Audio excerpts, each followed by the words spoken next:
Hello दोस्तों, कैसे हैं आप लोग। जीके गुरु 19 यूट्यूब चैनल में आपका स्वागत है। आज प्राचीन भारत का मौर्योत्तर काल से जितने भी महत्वपूर्ण प्रश्न बनते हैं जो अक्सर एग्जाम में देखे जाते हैं, एनसीईआरटी से संबंधित महत्वपूर्ण प्रश्न को आज देखेंगे।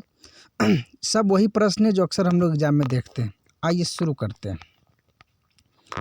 प्रथम ईरानी शासक जिसने भारत के कुछ भाग को अपने अधीन कर लिया, निम्न में से कौन था। डेरियस प्रथम। प्रथम ईरानी शासक जिसने भारत के कुछ भाग को अपने अधीन कर लिया, निम्न में से कौन था। डेरियस प्रथम। कुषाण काल कनिष्क का राज्याभिषेक किस सन में हुआ था। 78 ईस्वी में। कुषाण शासक कनिष्क का राज्याभिषेक किस सन में हुआ, तो 78 ईस्वी में हुआ। निम्नलिखित में से कौन सा अशोक द्वितीय किसे कहा जाता है। कनिष्क को। निम्नलिखित में से अशोक द्वितीय किसे कहा जाता है। कनिष्क को। निम्नलिखित में से किस चीनी सेनापति ने कनिष्क को पराजित किया था। पान चाओ। निम्नलिखित में से किस चीनी सेनापति ने कनिष्क को पराजित किया था, तो पान चाओ ने। भारतीयों के लिए सिल्क मार्ग किसने आरंभ करवाया था। कनिष्क ने। भारतीयों के लिए सिल्क मार्ग किसने आरंभ करवाया था, तो हो जाएगा कनिष्क ने। कनिष्क की राजधानी थी तो पुरुषपुर। कनिष्क की राजधानी थी पुरुषपुर। एक और राजधानी था इनका मथुरा। मिलिंद पन्हो क्या है, तो बौद्ध ग्रंथ है। मिलिंद पन्हो क्या है, तो बौद्ध ग्रंथ है। कौन सी कला शैली भारतीय और यूनानी कला शैली का सम्मिश्रण है, तो गंधार। कौन सी कला शैली भारतीय और यूनानी कला शैली का सम्मिश्रण है, तो गंधार। काव्य शैली का प्राचीनतम साक्ष्य किसके अभिलेख से मिलता है, तो रुद्रदामन का जूनागढ़। काव्य शैली का प्राचीनतम साक्ष्य किसके अभिलेख से मिलता है, रुद्रदामन का जूनागढ़ से। अगला प्रश्न है कि किस वंश के शासक ने ब्राह्मण और बौद्ध भिक्षुओं को कर मुक्त कर ग्राम देने की प्रथा आरंभ की थी, तो सातवाहन वंश। किस वंश के शासक ने ब्राह्मणों और बौद्ध भिक्षुओं को कर मुक्त ग्राम देने की प्रथा आरंभ की थी, तो सातवाहन वंश। शक संवत किसने और कब प्रारंभ किया था। कनिष्क ने 78 ईस्वी में किया था। शक संवत किसने और कब प्रारंभ किया था, तो कनिष्क ने 78 ईस्वी में किया था। निम्नलिखित में से कौन सा स्थान सातवाहनों की राजधानी था, तो प्रतिष्ठान। निम्न में से कौन सा स्थान सातवाहनों की राजधानी था, तो प्रतिष्ठान।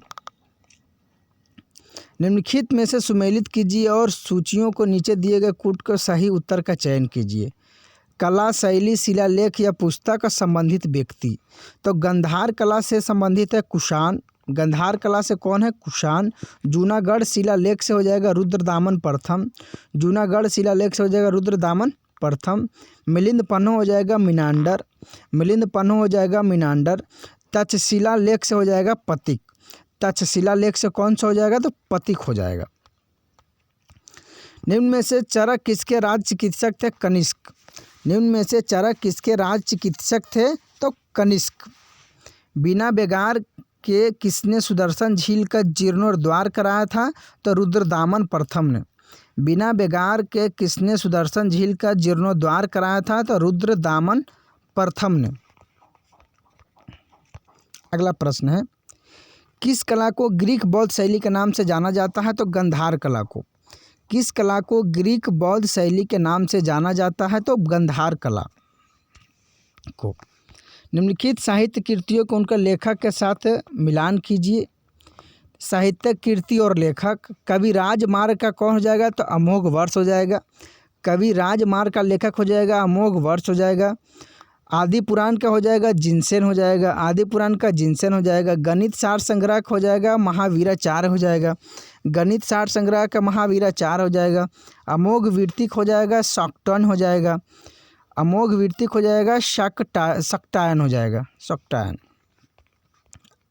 अगला प्रश्न है निम्नलिखित में से किस शासक ने सिक्कों पर बुद्ध प्रतिमा व यूनानी लिपि में बोर्डो यानी बुद्ध अंकन किया था, तो कनिष्क ने। निम्नलिखित में से किस शासक ने सिक्कों पर बुद्ध प्रतिमा व यूनानी लिपि में बोडो बुद्ध अंकन किया था? तो कनिष्क ने। अगला प्रश्न है, उत्तरी तथा उत्तरी पश्चिम भारत में सर्वाधिक संख्या में तांबे के सिक्के को जारी किया था? तो कुषाणों ने। उत्तरी तथा उत्तरी पश्चिमी भारत में सर्वाधिक संख्या में तांबे के सिक्के को जारी किया था? तो कुषाणों ने। वैसे कौन सबसे अधिक तांबे के सिक्के जारी किया था? तो गुप्त काल में जारी किया गया था। कनिष्क के सारनाथ बौद्ध प्रतिमा अभिलेख की तिथि क्या है? तो 81 ईस्वी।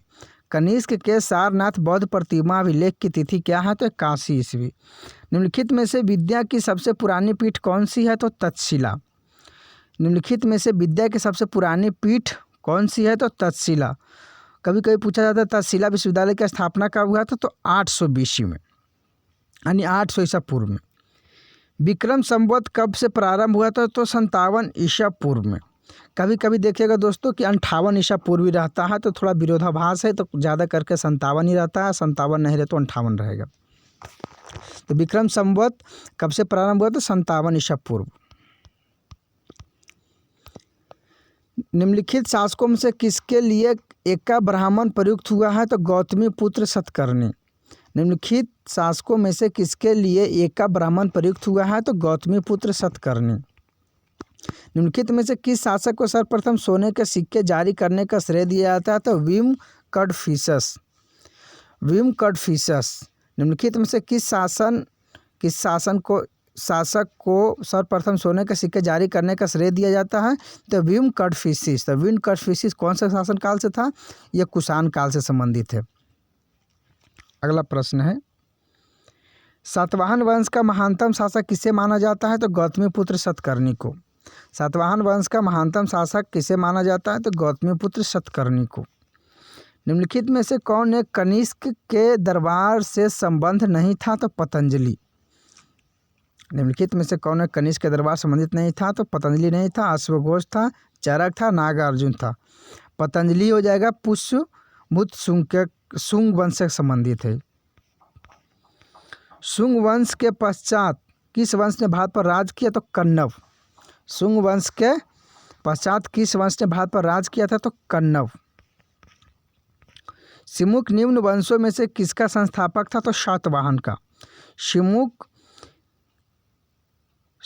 निम्न में से किसका संस्थापक था? तो शातवाहन। प्राचीन काल के भारत पर आक्रमण के संबंध में निम्नलिखित में से कौन एक सही कालानुक्रम है? तो यूनानी, शक, कुषाण, और उसके बाद पल्लव भी आता है। प्राचीन काल के भारत पर आक्रमणों के संबंध में निम्नलिखित में से कौन एक सही कालानुक्रम है? तो यूनानी, शक, कुषाण। सातवाहनों की प्रारंभिक राजधानी अवस्थित थी? तो अमरावती में।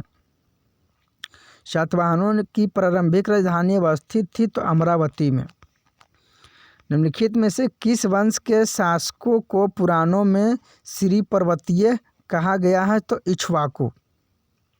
निम्नलिखित में से किस वंश के शासकों को पुराणों में श्री पर्वतीय कहा गया है? तो इक्ष्वाकु को। धन्यवाद दोस्तों। वीडियो अच्छा लगे वीडियो को लाइक करें। अगर चाहते हैं ऐसा ही वीडियो बनाते रहें तो वीडियो को शेयर करें, सपोर्ट करें। एक दिन पूरा किताब ख़त्म कर देंगे ऐसा ही करते करते। धन्यवाद।